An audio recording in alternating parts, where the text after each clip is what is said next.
Little Dragon's Cafe was provided to Level Down Games by Axis Games for the purpose of this review.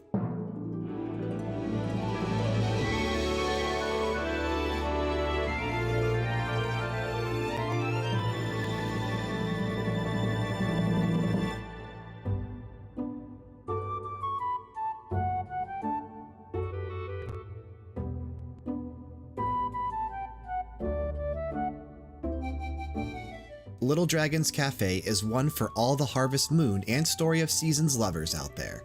At times, it even gave off the Animal Crossing vibes when it came to shaking trees to make fruit fall, or even when fishing. Except you aren't trying to collect bells to upgrade your house or town thanks to a greedy Tom Nook. Instead, you will use these findings to add ingredients to your cafe to keep the customers happy and help your dragon grow.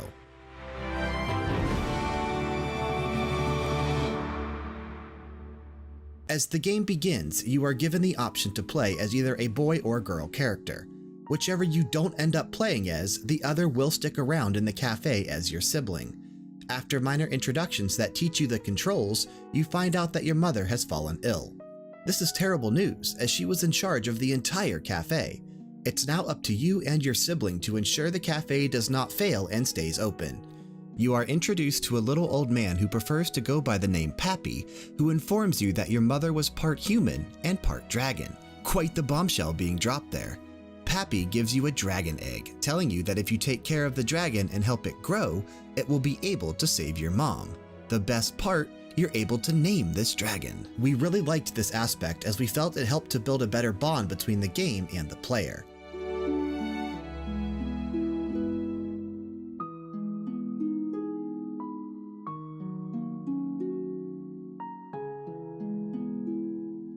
Once you begin exploring the area, you are given a tutorial on how to look around and what to keep an eye out for when harvesting items for the cafe. Yellow butterflies flying around objects will signify that it is ready to be harvested and used. It makes it easy to remember so you aren't wasting time checking everything, especially since Little Dragon's Cafe is a very time-sensitive game, and you'll want to get as much done as possible in a single day. While exploring more areas, you will see an egg bird or two walking around. It's a good idea to remember where you see them, as after a few days pass in-game, the egg birds you have on your land will leave, and you'll have to go out and replace them. We did enjoy that there were little tasks like that, as it helped from keeping the game feeling too simplistic or from getting boring. As the story progresses, you will start to unlock new characters to help out around the cafe. This is especially great as you continue to unlock new areas. Your dragon will also leave a fertilizer on his bed that you are able to collect.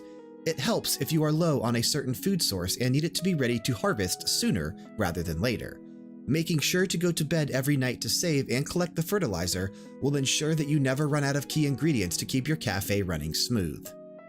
Every night at midnight, an end-of-the-day report will be shown, indicating how everything went at the cafe.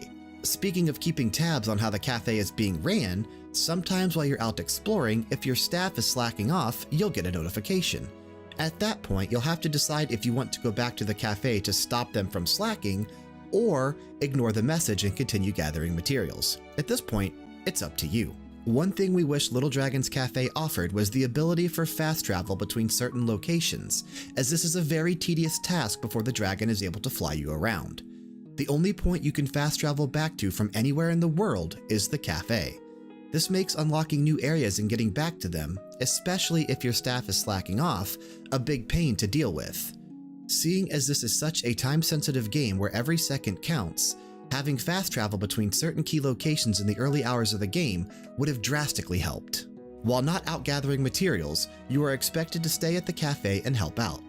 Talking to the customers will allow you to figure out what types of food they enjoy, so you can better plan the menu at the cafe accordingly.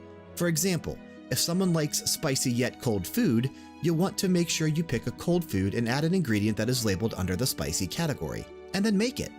As you make the food, it is like playing a rhythm game, but using the directional controls.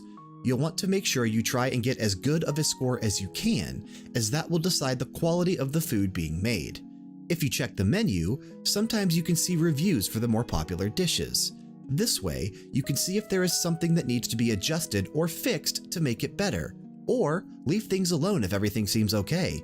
It's actually quite an in-depth cafe management simulator that we were not expecting when initially jumping into Little Dragon's Cafe, but were pleasantly surprised with how fun it ended up being.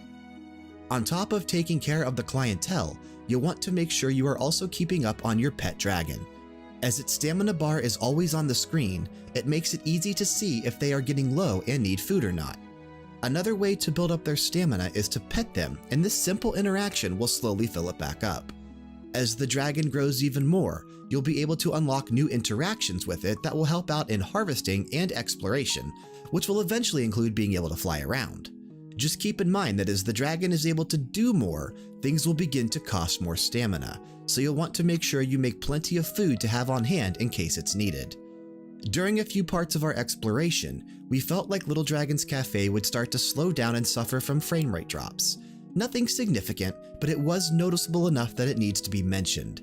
Also, the cafe is a fairly tight area to move around, so we often found ourselves getting stuck or trapped by patrons or other staff members, and we'd simply have to wait around for them to move or hope the game would allow us to glitch our way past them, which did happen from time to time.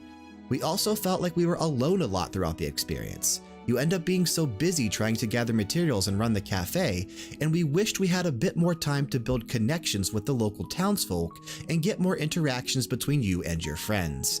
Even something as minimal as being able to interact with them, ask them to join you on the material gathering, or give them gifts like in Harvest Moon, Story of Seasons, and Stardew Valley would have made the tedious daily tasks a bit more enjoyable. Overall, Little Dragon's Cafe is truly the perfect Nintendo Switch title. If you're traveling, watching TV, picking this up during a lunch break, or even playing on the big screen during an extended gaming session, this is such an easy game to follow and enjoy.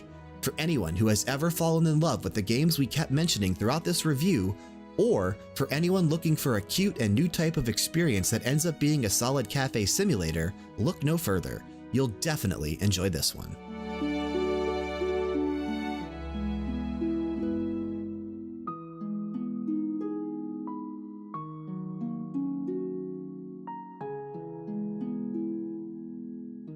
Thanks for checking out another one of our latest reviews brought to you by LevelDownGames.com. Be sure to show your support by leaving a comment down below, hitting that like button, and if you aren't already, subscribe to our channel. Level Down Games is completely self-funded, so if you're interested in seeing us continue to grow into something even bigger, consider supporting us through one or all of the affiliate links listed in the description box below. It would mean the absolute world to us. Be sure to also follow us over at twitch.tv/LevelDownGames for all the live streams and event coverage, and on Twitter, Instagram, and Facebook if you want to follow us across social media. Again, check that description box below for the appropriate links.